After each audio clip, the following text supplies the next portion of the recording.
I'm Matthew Galgani with a quick overview of IBD's ETF market strategy. By the end of this video, you'll see how to trade ETFs or exchange-traded funds to make money while the market is up and lock in the bulk of those gains when the market starts to weaken. But first, the obvious question is, how do you know if the market is in an uptrend or downtrend? The easiest way is to simply check the big picture column in IBD each day. The market pulse inside the big picture shows you which of three possible stages the market is currently in. Confirmed uptrend, the best time to buy stocks; uptrend under pressure, a time to be cautious and ready to take defensive action since the uptrend may now be starting to weaken; and market in correction, which means the uptrend has ended and a downturn has taken hold. You want to avoid making any new buys and be sure to lock in your profits and cut short any losses. So that three-stage approach helps you navigate the market and see whether it's time to be buying stocks or taking defensive action. And you can also use that approach to trade index-based ETFs. As you can see, it can be a good way to grow your money over time. From the start of a new uptrend on March 17, 2003, through March 28, 2013, the last trading day of the quarter, IBD's ETF market strategy significantly outperformed the NASDAQ and S&P 500. While that does not guarantee future performance, it does show that if you stick to the rules covered in this video, this simple approach can help you build financial peace of mind. Let's see how it works. First, what is an ETF? It's an exchange-traded fund, which is basically just a basket or group of stocks that you can buy and sell just like an individual stock. There are ETFs that focus on specific industries like energy, medical, or housing, and there are ETFs tied to a specific index like the S&P 500. Since IBD's ETF market strategy is focused on the general market, it's based on index ETFs. For example, PowerShares QQQ, generally referred to as the Qs, tracks the NASDAQ 100 leading stocks on the NASDAQ. Since there isn't an ETF that tracks all the stocks in the NASDAQ composite as a whole, you can use the Qs to apply this strategy.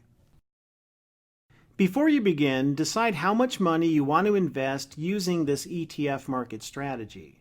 Then follow this simple three-step process. Step 1. When the market pulse changes to confirmed uptrend, you want to invest the full amount you've allocated to this approach. Step 2.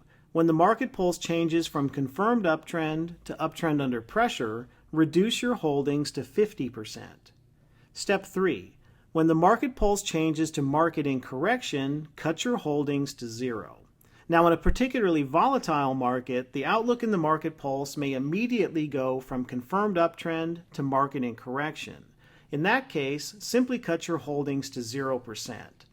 And for extra protection, again in particularly volatile markets, you can also use a stop-loss rule that reduces your exposure based on a sharp price drop in the index. For details on that, visit investors.com/ETF strategy.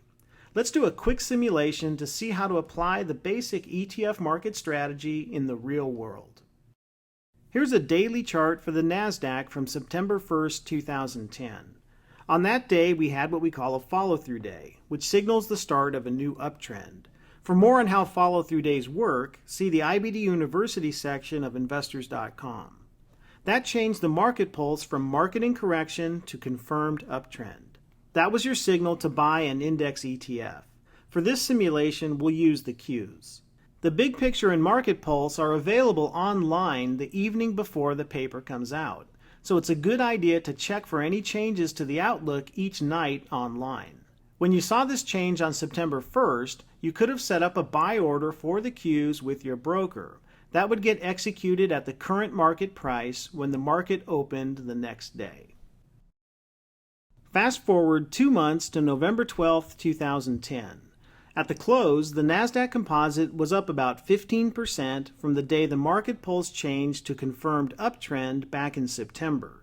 But signs of selling had started to emerge, and on November 12th, the outlook changed to uptrend under pressure.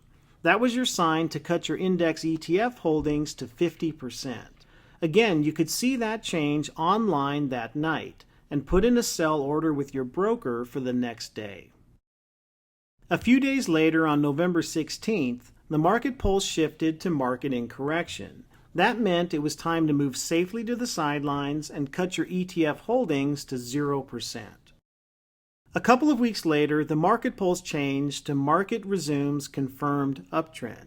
So once again, we were back in an uptrend, and that was your signal to again establish your full position in the index ETF. Here are two important things to understand about this ETF market strategy. First, market direction can change quickly, so it's important that you check the big picture and market pulse regularly. Ideally, you'd take a minute to check it each night online. Second, the performance of an index-based ETF basically parallels the performance of the index itself. So when the market is in an uptrend, that ETF by definition won't outperform the related index. But when a downtrend hits, that's when IBD's strategy can be very helpful. Instead of riding that ETF back down and watching most, if not all, of your prior gains disappear, you move safely to the sidelines. So in other words, you make money when the overall market and the index are in an uptrend, and you lock in the bulk of those gains as the market begins to weaken. That's why this simple ETF market strategy can significantly outperform a buy and hold approach. For more information, visit investors.com/ETF strategy. And also be sure to regularly check the ETF section found in IBD and investors.com each day. Thanks for watching.